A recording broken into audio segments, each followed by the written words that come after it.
Et donc salut tout le monde les amis, aujourd'hui on se retrouve pour une toute nouvelle vidéo débrief de ce critérium du Dauphiné. Un Dauphiné qui aurait été assez particulier avec une course dominée par un coureur Tadej Pogacar, avec un départ à la retraite de Romain Bardet et évidemment une rivalité entre deux coureurs, Jonas Vingegaard et Tadej Pogacar, les deux grands favoris du Tour de France. Et un avantage pour l'instant pour Tadej Pogacar, mais on va en parler dans cette vidéo et on va voir qui a gagné d'ailleurs ce critérium du Dauphiné. On va d'abord commencer avec les Français, et on est obligé d'évoquer Romain Bardet qui fera le sujet d'une vidéo dans les semaines, mois qui viennent. Après, donc avec ce départ à la retraite pour Romain Bardet, dernière course cycliste, il aura tenté de faire des choses cette saison, notamment sur le Giro, il est pas passé loin d'aller gagner une étape.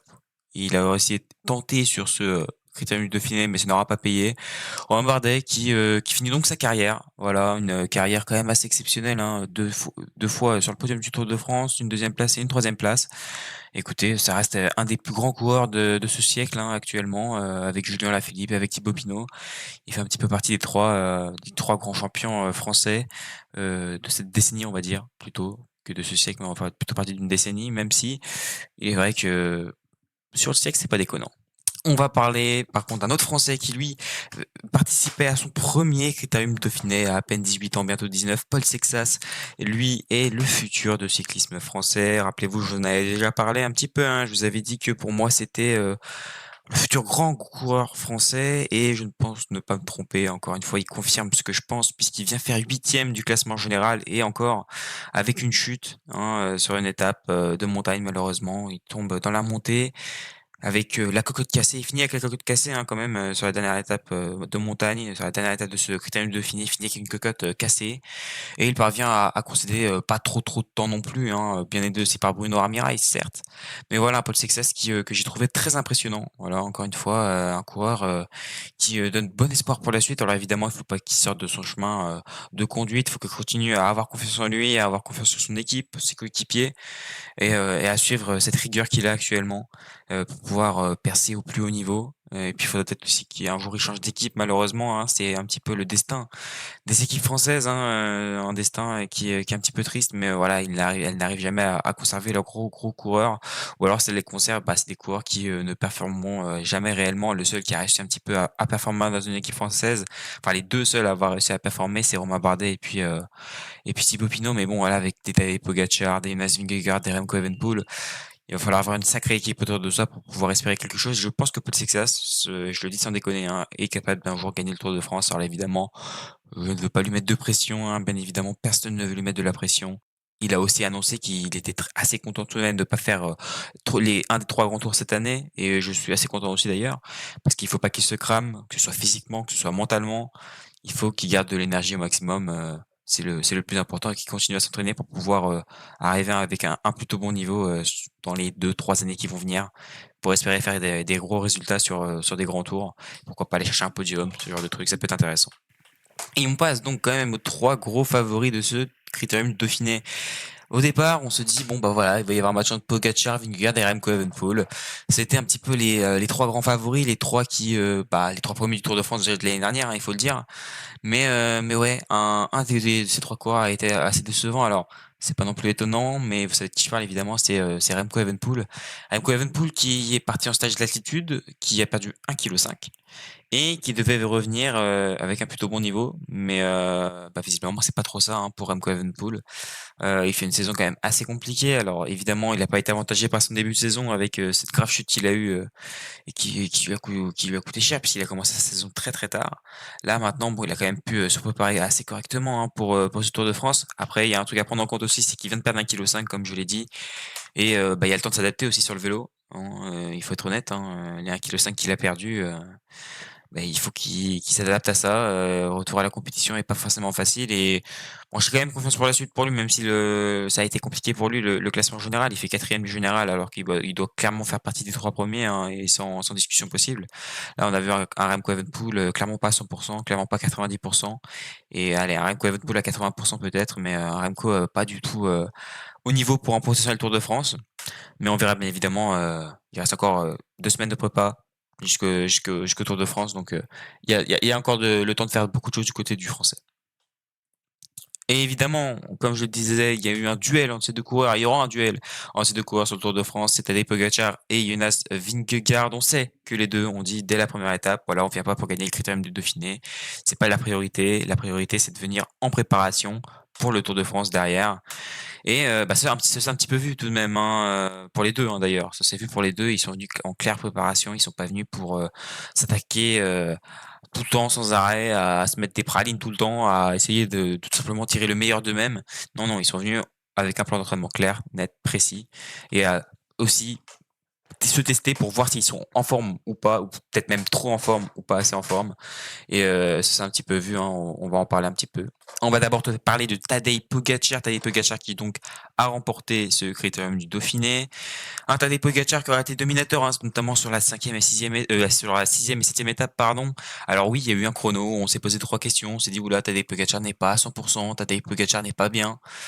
On s'est visiblement trompé puisque derrière, ben, tout simplement, ça allait 10 fois mieux pour Tadej Pogacar, hein, un Tadej Pogacar qui était plus qu'au niveau et qui a gagné donc la sixième et septième étape qu'il a surdominé. Il aurait peut-être presque pu aller chercher la huitième, mais c'était pas dans ses objectifs. Et j'ai vu beaucoup de choses passer sur les réseaux sociaux, mais pas que. Hein, des gens comme même Marc Madiot, je crois, comme des professionnels, anciens professionnels qui en ont parlé et qui disaient qu'ils trouvaient Pogacar arrogant par plusieurs raisons. Il y a eu une interview où il a été trouvé. Les gens ont dit qu'il était arrogant. Je vais d'abord revenir sur ce premier point où je suis pas totalement d'accord. Le journaliste lui pose une question un petit peu en manière provocante mais drôle. Voilà, c'est une manière un petit peu pour plaisanter avec lui. Pogacar répond certes de manière un petit peu arrogante, mais c'est aussi de la plaisanterie. Pour moi, il y a pas de problème avec ça. On a vu quand même pas mal de fair play entre lui et Jonas Vingegaard tout au long de la semaine, même avec Remco Evenepoel. Voilà, ils se respectent clairement. Ils se félicitent à la fin de chaque étape. Pour moi, il y a du respect entre les deux et il faut pas dramatiser cela. Et il y a eu aussi beaucoup de débats par rapport à cette dernière étape, cette huitième étape où c'est vrai que Pogacar a pas passé énormément de relais à Jonas Vingegaard. Mais bah, là aussi, je vais répondre à tous ceux qui parlent de Tadej Pogacar par rapport à ça. Tadej Pogacar, je le rappelle, est en mission pour remporter le Tour de France cette année.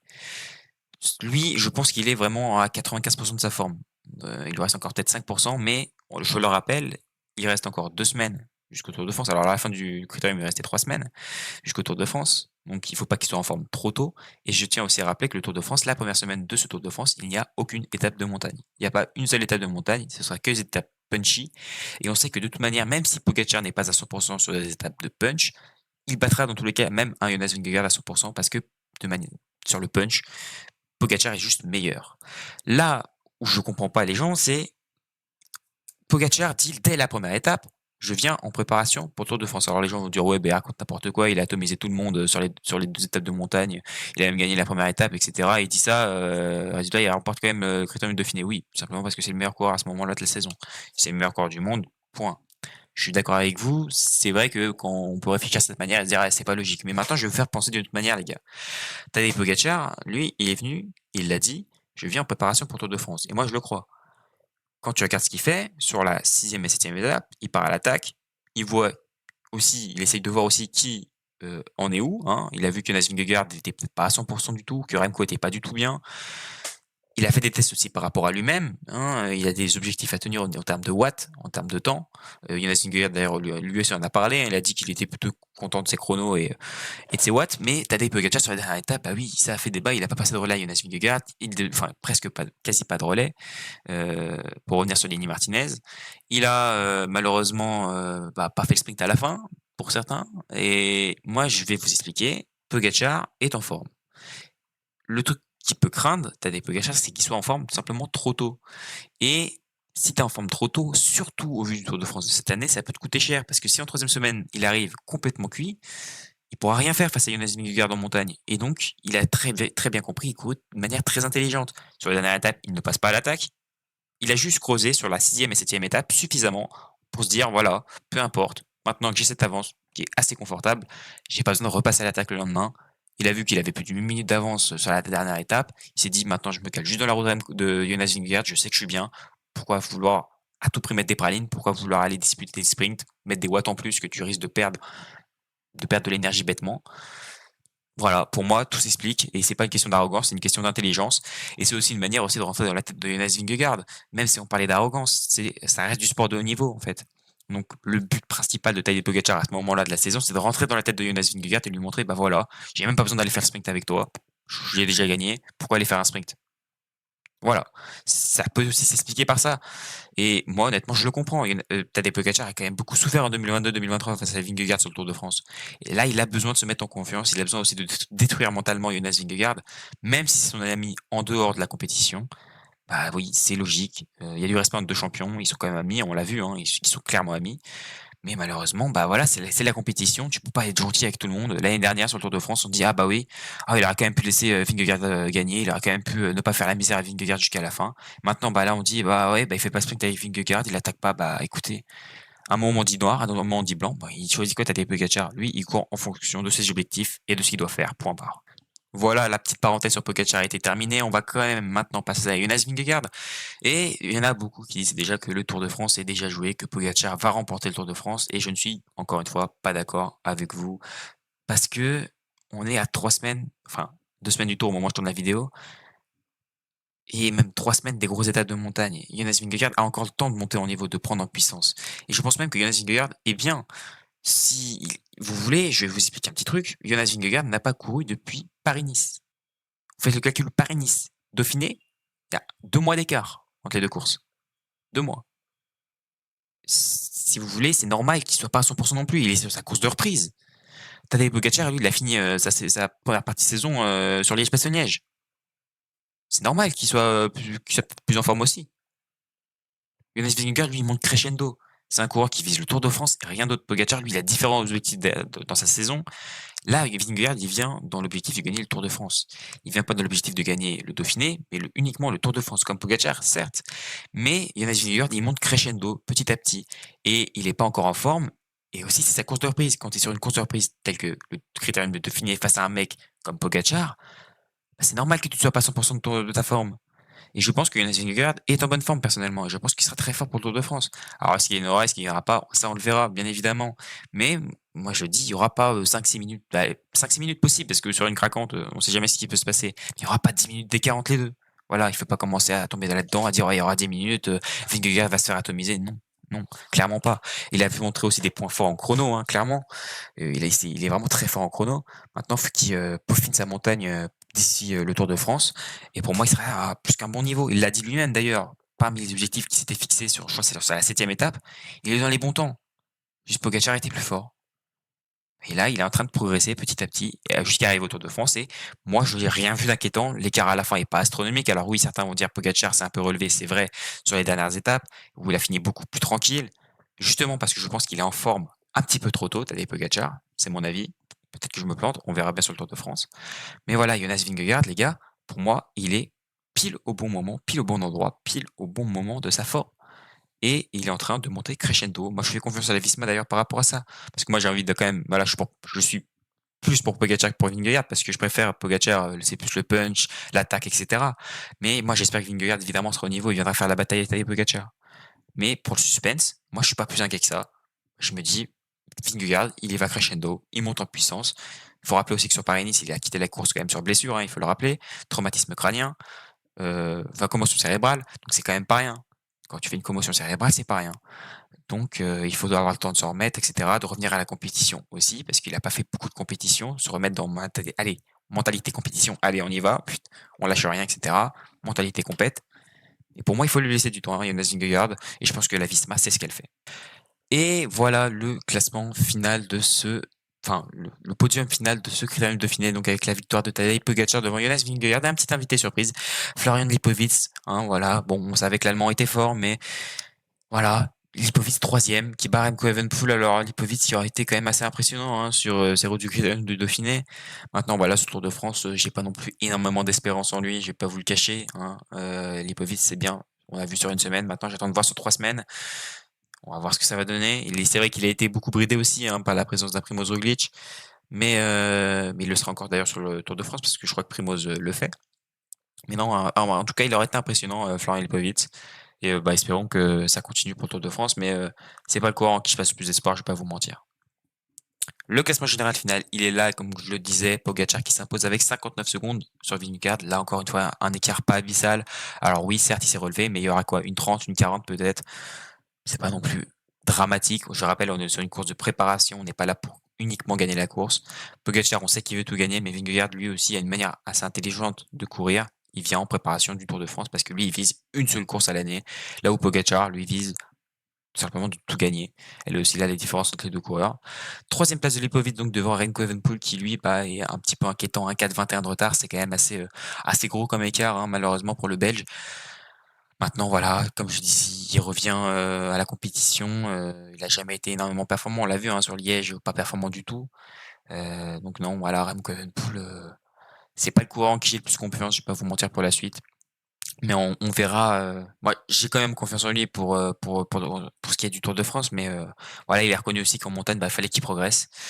Mais il faut rappeler qu'il a perdu 1,5 kg, comme je le disais tout à l'heure. Et bah, quand tu as perdu 1,5 kg, le retour à la compétition, il est pas si facile que ça. Et donc je pense que là, avec les quelques semaines d'entraînement qu'il a jusqu'au Tour de France, il va pouvoir se peaufiner et pouvoir être meilleur. Maintenant, voilà, c'est sûr que par rapport à Vingegaard et Pogacar, bah, il est clairement en dessous. Pour le reste du classement général, on va Tobias Johansson, Matteo Jorgensen. Là aussi, hein, Vingegaard aura une grosse équipe autour de lui au Tour de France avec Jorgensen, avec Sepp Kuss qui m'a rassuré. Sepp Kuss que je trouvais pas terrible depuis le début de saison. Depuis l'an dernier, bah, c'était une saison très compliquée pour lui aussi, hein, il faut le dire. Mais là, Vingegaard va retrouver une très grosse équipe. Jorgensen, Sepp Kuss, Simon Yates, Wout van Aert. Il va avoir une très grosse équipe pour la montagne et je pense qu'il peut être confiant aussi par rapport à son type Jonas Vingegaard. Là où Pogacar, oui, il y a Almeida qui a d'ailleurs fait une très grosse performance hein, sur le Tour de Suisse, c'est clair, mais une équipe qui me paraît quand même un poil en dessous de la Visma Leasebike, tout simplement parce que la majorité de l'équipe bah, de Tadej Pogacar était sur le Tour d'Italie, hein, avec Ayuso, avec Del Toro, c'est des coureurs qui pour moi sont capitales pour Tadej Pogacar, mais qui ne seront pas présents sur la course. Il y aura comme Adam Yates pour l'aider, hein, Tadej Pogacar, évidemment c'est un coéquipier très important, mais j'ai par exemple un exemple, Marc Soler que j'ai pas trouvé super impressionnant. Marc Soler que je trouvais même un peu inquiétant parce que c'était censé être un des coureurs les plus importants en montagne pour Pogacar pour moi sur ce Dauphiné avec Sivakov, mais ça n'a pas été trop le cas. En ce qui concerne les Français, la huitième place de Paul Sexas, quand même assez intéressante, alors 7 à 8,25, mais si on enlève la chute, je pense qu'il peut finir un petit peu plus haut, hein, peut-être même que le top 5 est jouable pour Paul Sexas. Mais bon, voilà, c'est comme ça, hein, Sexas qui perd, je crois, 2 minutes 30 hein, sur Pogacar sur la dernière étape. Non, non, non, peut-être 2 minutes, une 30, un truc comme ça. Il perd un petit peu de temps, bon, c'est pas dramatique, mais un Paul Sexas qui aurait été quand même assez impressionnant tout au long de cette semaine. Et puis un Guillaume Martin aussi très intelligent, très fort, qui finit certes à 10 minutes. C'est vrai que l'écart est quand même abyssal entre Pogacar et Guillaume Martin, mais un Guillaume Martin qui me rassure pour le Tour de France et je pense qu'on a bon espoir d'avoir un Français dans le top 10 au classement général final. Le coureur qui m'a un petit peu inquiété, c'est le 9e du classement général, c'est Carlos Rodriguez que j'ai trouvé vraiment très très en dessous, hein, les gars. Carlos Rodriguez, qui, on le rappelle, a quand même fait top 5 au Tour de France, hein, 4e du Tour de France, je sais plus quelle année, je crois que c'est 2023 ou 2024, je sais plus. Mais Carlos Rodriguez, normalement, est censé être beaucoup plus haut au classement général et ça n'a pas été le cas. Il devait au moins se battre pour un top 5. Là, seulement 9e, derrière même un Paul Sexas qui a seulement 18 ans. Voilà, inquiétant pour Carlos Rodriguez. Voilà, en tout cas, les gars, c'était mes avis par rapport au Tour de France et par rapport à ce critérium de Dauphiné, parce que oui, on se rapproche petit à petit du Tour. Moi, j'ai hâte. Moi, franchement, j'ai vraiment hâte de ce Tour de France. Je pense que ça va être très intéressant à suivre. Et contrairement à ce que peuvent dire certains, il y aura du suspense. Je peux vous le garantir. Moi, j'en suis convaincu, tout simplement. Et on va les voir s'envoyer des pralines tout au long de ces 3 semaines. Et puis, on le rappelle, hein, le Tour de France, c'est une course de 3 semaines, comme je le disais. Et il peut y avoir des chutes, il peut y avoir des abandons. Donc tout est encore envisageable. C'est vrai que Pogacar et Vingegaard ne sont jamais tombés gravement sur le Tour de France. Ça peut arriver, hein. On peut avoir une année où les deux tombent et on se retrouve avec une bataille avec des Remco Evenepoel, des Carlos Rodriguez, des Enric Mas, n'importe qui sortent. On sait pas comment. Même à Florian Lipovic, à Primoz Roglic, peu importe. Il y aura du suspense pour moi jusqu'au bout et j'ai confiance. En tout cas, les gars, n'hésitez pas à partager vos avis en commentaire par rapport à ça. N'hésitez pas à dire aussi si vous pensez que Pogacar va écraser voilà, le Tour de France, si Vingegaard va écraser le Tour de France, si Remco Evenepoel va écraser le Tour de France, même si j'y crois un petit peu moins. Mais en tout cas, je voulais vous remercier d'avoir suivi cette vidéo. On est presque plus de 130 abonnés. N'hésitez pas à liker, à vous abonner. C'est évidemment gratuit. Nous, on se retrouve pour une prochaine vidéo. Allez, bye la team. C'était Cycling Dream.